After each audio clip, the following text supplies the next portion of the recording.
Timnas Indonesia saat ini memang sudah lolos ke babak 4 kualifikasi Piala Dunia 2026. Namun banyak yang masih menyayangkan hasil dari 4 laga terakhir di babak ketiga yang diurus oleh pelatih baru asal Belanda yaitu Patrick Kluivert. Pasalnya banyak pihak yang cukup tidak tenang dengan hasil 4 laga tersebut.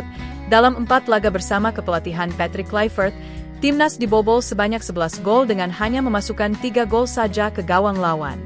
Meski begitu, sebelum menyalahkan Patrick Kluivert dan membandingkannya dengan kinerja Shin Tae-yong ketika masih menjadi pelatih, pertama-tama, kita mulai dulu dari perjuangan timnas Indonesia di ronde ketiga kualifikasi Piala Dunia 2026 zona Asia. Tim Garuda berhasil lolos dari ronde kedua dengan pencapaian luar biasa, yaitu mengalahkan Vietnam 2 kali dan menahan imbang Irak di kandang. Masuk ke ronde ketiga, timnas kita akan menghadapi lawan-lawan yang jauh lebih berat.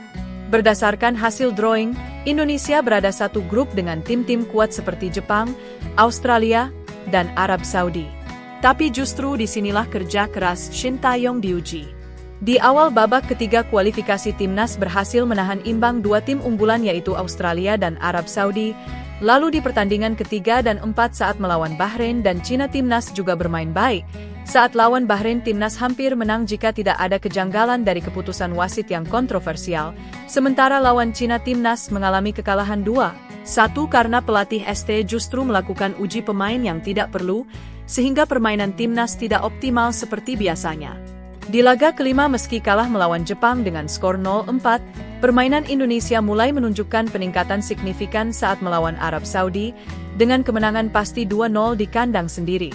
Ini membuktikan bahwa Indonesia mulai bisa mengimbangi tim-tim besar Asia. Bukan hanya parkir bus, tapi sudah mulai bisa menyerang dengan skema yang jelas. Sebelum lanjut, yang ngaku cinta dan dukung timnas wajib subscribe dulu, yang subscribe rezekinya bakal lancar setiap harinya. Namun di akhir pertandingan lawan Arab Saudi, pemberitaan publik yang menyoroti kinerja STY yang dianggap tidak optimal selama 6 laga sebelumnya membuat PSSI semakin yakin dan berani mengambil langkah nekat, yaitu dengan mengganti pelatih STY yang selama ini bekerja keras dan membangun tim dengan pelatih Patrick Kluivert yang berasal dari Belanda. Patrick Kluivert sendiri adalah ex-striker legendaris Belanda yang pernah bermain untuk Ajax Amsterdam, AC Milan dan Barcelona di era tahun 1990-2000. Meski hebat sebagai pemain sepak bola, sayangnya rekam jejak Patrick Kluivert sebagai pelatih belum bisa dibilang istimewa. Ia pernah menjadi asisten pelatih di timnas Belanda dan PSG, tapi ketika jadi pelatih kepala, hasilnya kurang memuaskan. Bahkan di klub-klub kecil, ia tidak mampu memberikan dampak yang signifikan. Bandingkan dengan Shin Tae-yong, yang sejak awal mengambil alih timnas Indonesia dalam kondisi yang benar-benar kacau yaitu ranking FIFA di bawah 170, dan tanpa prestasi apapun. Proses panjang Shin Tae-yong membangun timnas dari nol. Shin Tae-yong bukan cuma melatih, dia merancang ulang timnas Indonesia dari akar. Mulai dari fisik, pola makan pemain, disiplin, bahkan taktik modern yang belum pernah diterapkan di timnas sebelumnya. Dia berani bawa pemain-pemain muda seperti Marcelino, Pratama Arhan, Ivar Jenner, Rafael Struijk, bahkan pemain diaspora lain yang selama ini tak pernah dilirik. Dan hasilnya, Indonesia lolos ke Piala Asia untuk pertama kalinya dalam 16 tahun, lolos ke babak 16 besar, dan sekarang masuk ke ronde ketiga kualifikasi Piala Dunia untuk pertama kalinya dalam sejarah. Bandingkan dengan pelatih-pelatih sebelumnya yang hanya mengandalkan nama besar, tanpa sistem jangka panjang. Shin Tae-yong bahkan belak-belakan mengkritik sistem kompetisi Liga Indonesia yang tidak mendukung pembinaan pemain. Bandingkan dengan nama pelatih seperti Patrick Kluivert yang mungkin punya nama besar di dunia sepak bola Eropa, tapi belum tentu bisa cocok dengan iklim sepak bola Asia, apalagi Indonesia.